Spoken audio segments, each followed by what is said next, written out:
Hello and indeed welcome to the Daemonation Report with me, Liam Richardson. Today I'm here to talk about something that's been discussed a lot recently amongst the industry, and that's whether the next-gen consoles will blot pre-owned games. Now, seeing as though it seems unlikely that this will happen next generation, considering Sony have now came out as saying that the PlayStation 4 will support pre-owned games, I'm actually more interested in just wondering what would happen if a console did implement this system, or did implement a blot on pre-owned games completely. What would it mean for consumers, what would it mean for the industry, and how would it change the way that we play and experience games?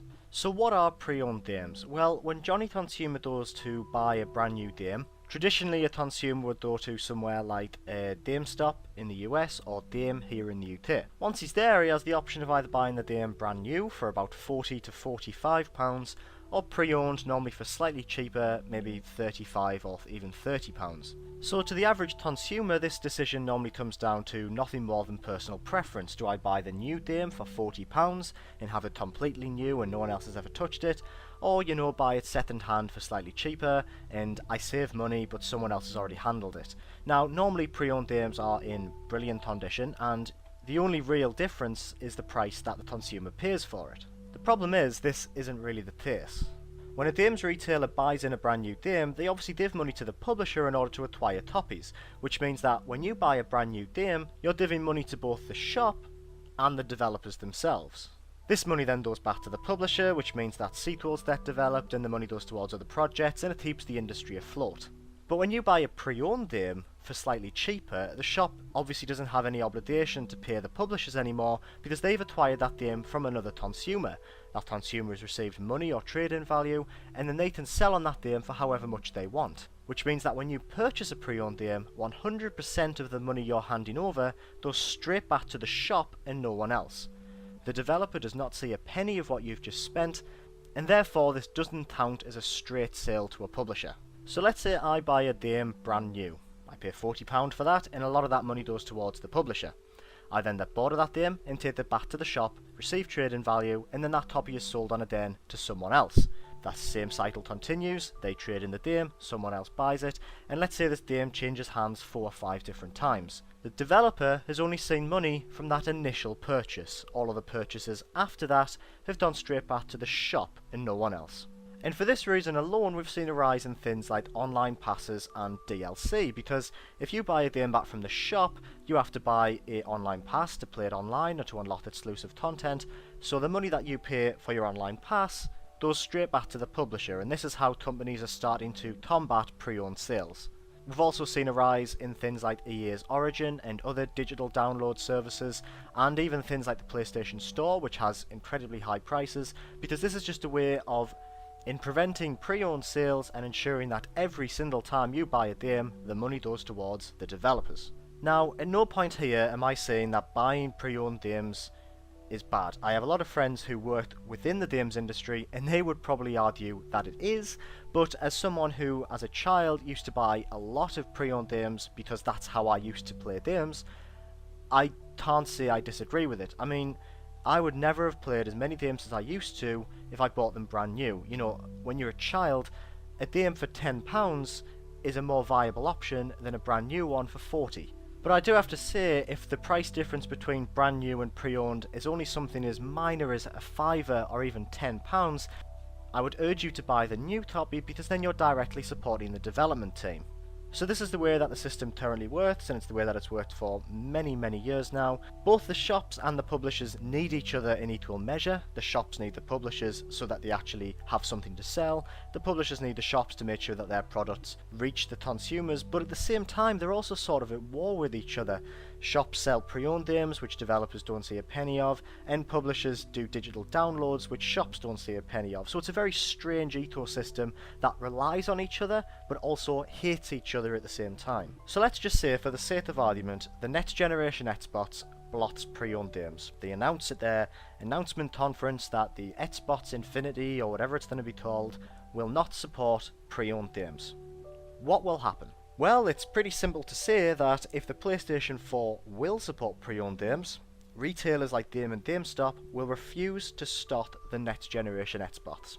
It was revealed in a report a few weeks ago that GameStop in America get the majority of their profits from used game sales. So if a console comes along that removes that portion of their business completely, then why would they even sell the console? It makes no sense. They will not be getting as much profits from game sales as they're used to this generation. So effectively, retailers will bully the company, in this case Microsoft, into lifting this block by basically saying, well, we won't sell your console, which you will see a dip in profits because at the end of the day a lot of people still buy from retail, which in turn will be the death of your company. Now this does sound extreme, but this is what will happen. Some retailers bully publishers into not putting their games on Steam until the game is out because they fear that pre-ordering a game for cheaper on Steam will hurt profits for the retailers, and here in the UK this happened quite a lot last year. This is something that genuinely happens and it is damaging to the publishers. So I know what you're thinking, well, why is this even an argument?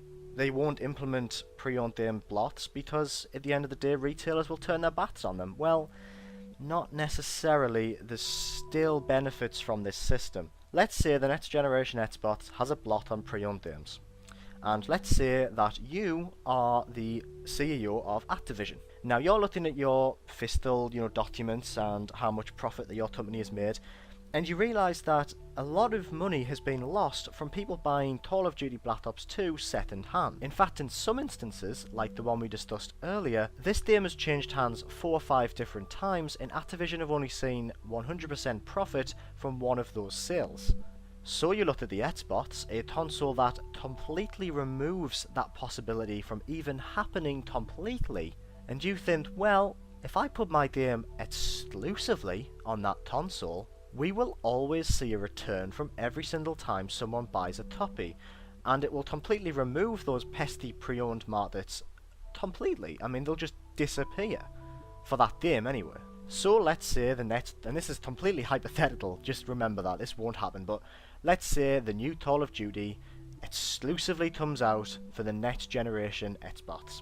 Suddenly, a lot of fans out there think, well, I do want to play Call of Duty, so I will buy the next generation of Xbox, I will buy that game, and suddenly the Xbox has a market, it has a huge player base, and Activision have incredible profits, and suddenly all these other developers think, well, they have made a lot more money from that than they would if it was just on the PlayStation.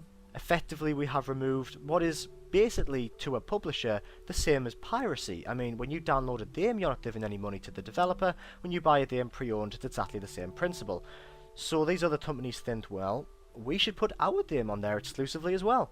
And suddenly you find less support for the PlayStation 4, more support for the next generation Xbox, and retailers are screwed completely. They cannot function, they lose a lot of profits. I mean, not a lot, but a considerable amount, and a lot of them start to close down. We see a lot of more businesses shut down, like HMV and Dame have done in the past year in the UK, and suddenly the industry changes completely. We'll see more of a emphasis on digital downloads. Retailers will be a thing of the past, at least for things like new game sales, and I'm not even too sure what would happen, but all I know for a fact is retailers will be the ones who suffer. And in some cases, I wonder if that would be a bad thing. Now, I'm not saying that the people who work in game shops are the villains here. It's awful when a retailer closes down. When Dame shut down last year in Dame Station, it was horrendous to see all these people lose their job. I mean, a lot of people who work in retailers are really nice people, of course they are. But retailers recently have functioned on bad business models. I was in a Dame the other week buying the new Devil May Cry, and a man was trying to buy Resident Evil 6 on the till next to me. And the guy behind the counter said, would you like to buy this pre-owned for £2 cheaper? £2 cheaper, £38 he was offering this pre-owned copy for. Now, I'm not too sure, but doesn't Resident Evil 6 have an online pass? I don't know whether it does, but if it did, this man would have had to go home and spend another £10 to play the content that he's just purchased. That is not a good way of functioning. Obviously, these people have been told, try and sell as many pre-owned games as possible. There is bonuses in it for people who sell more pre-owned games than new ones, but that is a bad business model. That is terrible for the consumer. That is awful. I would be so annoyed if I'd only saved £2 in a shop, only to go home and realise that I have to spend £10 more to play the game that I thought I was buying. But at the same time, this whole pre-owned blot business is a bit of a moot point, because it won't happen, at least not for the next 2 generations. You see, for a company such as Microsoft to completely cut all ties with retailers, they'd first have to ensure that consumers can get their games and content as easily as retailers currently offer it. And the only way to do that is via the internet. Now, games are getting bigger in size, we're looking at, huge files to download, and a lot of people's internet cannot handle that. So before Microsoft even consider blocking pre-owned games, they first have to ensure that the infrastructure in terms of the internet is of a high standard so that people can get their content easily. Can anyone remember the PlayStation Door, the PSP that only let you download games? It flopped. Why? Because it couldn't download games fast enough for people to viably enjoy it as an experience.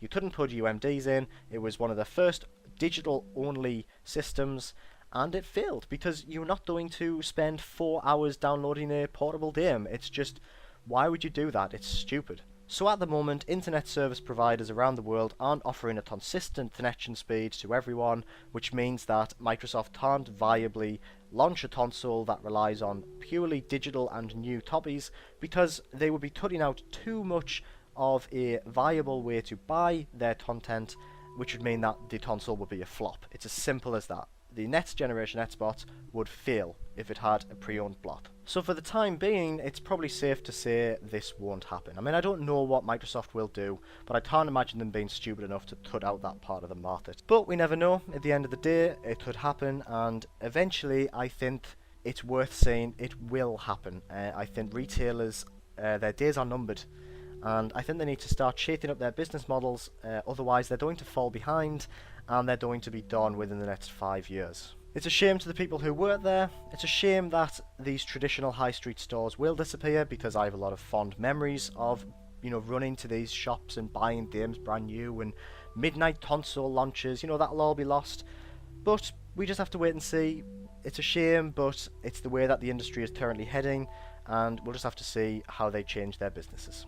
Thank you for watching. My name has been Liam Richardson for gamerNation.co.uk. For more news, reviews and previews, you can head on over to gamerNation.co.uk. For more content like this, you can subscribe and give us a like or a thumbs down, and leave a comment to give us feedback about this video. Thank you again for watching, and I will see you later on.